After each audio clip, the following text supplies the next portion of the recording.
असा आहे की समोरच्या व्यक्तीला सर्व काही माहीत आहे आणि ती आपला आदर करते.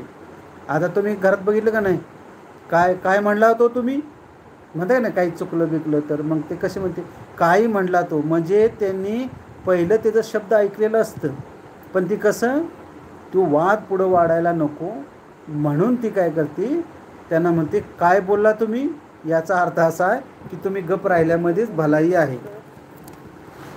एक मिनिट,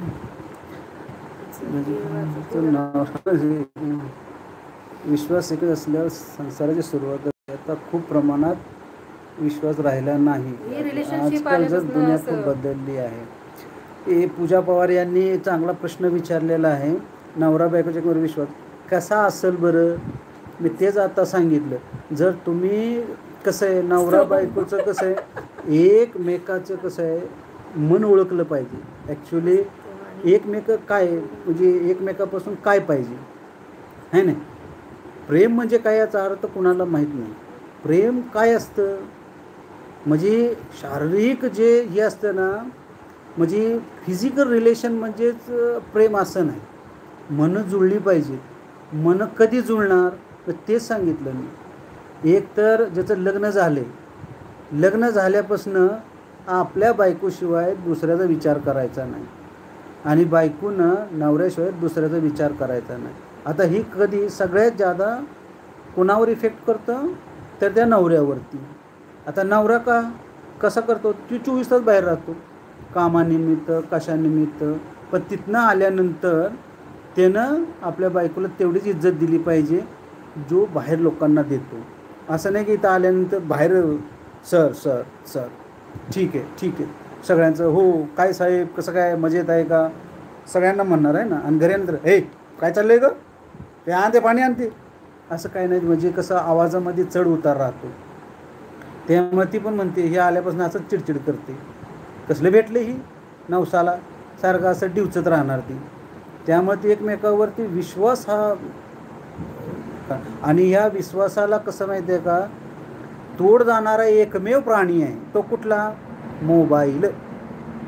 तो एकमेकावर कोणाबरोबर बोलत नाही, काय दिवसभर बोलत असते काय माहिती आहे का नाही. असं असतं. माझ्या आई, जे आई आणि वडील होते ना, ते शिकले नव्हते, पण त्यांचे संस्कार सरळ आणि सोप्या मार्गाचे होते. माझे वडील माझ्या आईची फार सेवा करत होते. दिल्लीला आमचे सासरे खूप चांगले. आमचे वडील वर्षातून एकदा लक्ष्मीपूजन करता ना तुम्ही, तेव्हा माझे वडील माझ्या आईचे पाया पडायचे नेहमी. का तर हीच माझी आई आणि हेच माझं सर्वस्व आहे. का घरात जर कांकणचा आवाज जर आला नाही ना, त्या घराला घरपण नसतं. असतं का, ज्या घराच्या अंगणामध्ये जर बांगड्याचा आवाज नाही आला, आपण कांकण म्हणतो ना, त्या नाही आला तर मग त्याला काय, तुम्ही बोलत राहा, तुम्ही बोलत राहा, मला आवड म्हणते माझी मला बघा. कोमलताई माझी दया करताय, लाईक करा आणि बघा माझी दया माझी करणं स्वतः म्हणते मी दिसला पाहिजे.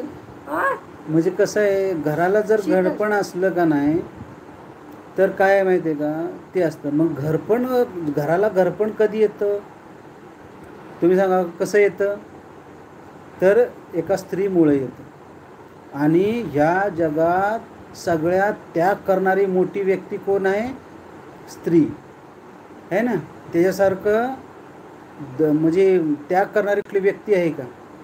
आपण देवाला या इकडं तिकडं किती भटकं राहतो, पण त्याच्यासारखी एका स्त्रीसारखं जे जीवन त्याग करणारी कुठलीही व्यक्ती नाही. कुणी जर बायकांना समजून घेणारी व्यक्ती असेल का नाही, तुम्ही सांगा. ज्या आईबापानं आपल्या मुलीला 18, 20 वर्ष, 22 वर्ष, 25 वर्षापर्यंत शिकवून पैदा करून ती एखाद्याला सोपवणं आणि त्या मुलीनं हे सर्व विसरून दुसऱ्या ठिकाणी जाणं एवढं सोपं आहे का सांगा. मग त्याचा आदर करणं आणि ते तुमच्या भाग्यात असणं हे सर्वात मोठं लक्ष्मी आहे. आता तुमच्या नशिबात जी लक्ष्मी पडलेली आहे त्याची इज्जत करा. आणि जर तुम्हाला आनंदी जीवन जगायचं असलं ना,